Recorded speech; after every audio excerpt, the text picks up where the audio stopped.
नमस्कार बांधवांनो, एक भीषण घटना घडलेली आहे. आपण बघू शकता आपल्यासोबत आहेत तुळजापूर जवळील सिंदफळचे नागरिक आहेत बहिरू धनके. काल संध्याकाळी 6-6:30 वाजता ते चालले होते लातूर रोडला पाटोद्याजवळ त्यांची गाडी अडवून तिघा चौघांनी त्यांना एवढी भीषण मारहाण केलेली आहे की त्यांचा डोळा पूर्ण ह्या ठिकाणी म्हणजे जायबंदी झालेला आहे. बेशुद्ध अवस्थेत त्यांना इथं आणलं. ही भीषण आहे. सगळ्यांनी जनजागृतीसाठी व्हिडिओ आहे. सावध राहा, सजग राहा. कोणी हात केला तर लगेच थांबू नका. त्यांच्याकडनं पूर्ण माहिती घेऊया. आणि ही ताजी घटना आहे. माझ्यासोबत या आपण. आणि हे आहेत बहिरू जाधव. ह्यांचा डोळा फक्त बघू शकता. बहिरू धनके, सॉरी, हे बहिरू धनके आहेत. हे डोळा बघू शकता. भीषण मारहाण तोंडाला मारलेली आहे. काय झालं मला नेमकं सांगा. तुम्ही तुळजापूरून कुठं चाललो होतो? पाटोद्याला. मग तिथं नेमकं गाडी किती वाजता अडवली? 6:45 वाजता. 6:45 वाजता. हात केला का तुम्हाला? हात केला होता. मग कोणी हात केला म्हणजे? शेजारी. पेट्रोल पंपा शेजारी.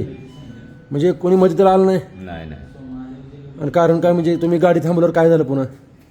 त्याने आम्हाला वाढायचा प्रयत्न केला खाली वाढायचं. हां. बरं, मग काय केलं? त्यातच भांडणं झाली. आणि किती जण म्हणजे डायरेक्ट तोंडावरच मारायला मारे? मारामारीतच ते झटापटीत ती लागले. डोळ्याला बघू शकता मित्रांनो, भीषण मारहाण दोन्ही डोळ्याला. डोळा जायचं या ठिकाणी किती म्हणजे किती नागरिकावर, एखाद्या सामान्य नागरिकावर किती संकट आहे. आणि पैसे वगैरे काढून घेतले? हो. हां, किती? वरल्या खिशात ते 200-400 रुपये काढून घेतले. तेवढेच? बाकी अजून काय तुमचं हिसकावलं सोनं वगैरे काय तसं काय नाही? फक्त भीषण मारहाण केली.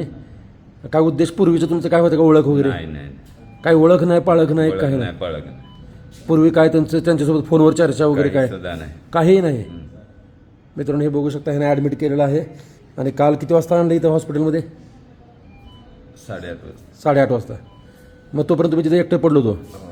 तुम्ही तिथं कोण मदतीला आलं? नाही. तिथं आलं तर मी पाहुणे आले तुमचे. पण तोपर्यंत इथे जी बघणारे लोक आहेत ते कोण आलं नाही? आलं नाही. ही समाजाचं वास्तव मित्रांनो. बघणारे कुणीही या ठिकाणी आलं नाही धावून. हे चुकीचं आहे. आपल्या ह्या लोकशाहीमध्ये जर असं जर प्रसंग तुमच्यावर आला तर, आणि लोकांनी जर नुसती बघायची भूमिका घेतली तर कसं वाटेल? हे पण आपल्या ह्या लोकसेवा फाउंडेशनचा प्रयत्न आहे. आणि जनतेच्या हितासाठी आपण सगळ्यांनी आता रस्त्यावर उतरून हे न्याय मागितला पाहिजे, किंवा आपण सगळ्यांनी एकी केली पाहिजे. नाही तर प्रत्येकाचे हाल असे होतील. कारण प्रत्येकाला रस्त्यावरनं फिरायचं आहे. आणि हे तुळजापूर जवळील सिंदफळचे नागरिक पाटोद्याजवळ ह्यांचा या ठिकाणी भीषण मारहाण बघू शकता. आणि आता उठून बसलेले आहेत. आणि कधीपर्यंत उपचार चालेल तुमचं? डॉक्टर काय म्हणले? बेशुद्ध अवस्थेत होतो. तर भीषण घटना आहे मित्रांनो. काळजी घ्या, हीच आपली ह्या ठिकाणी नम्र विनंती आहे लोकसेवा फाउंडेशनची. तुळजापूर ह्या ठिकाणी भीषण घटनाचं सत्र चालू आहे. हे आपल्याला रोखायचं आहे आणि तुळजापूर सुरक्षित करायचं आहे. धन्यवाद.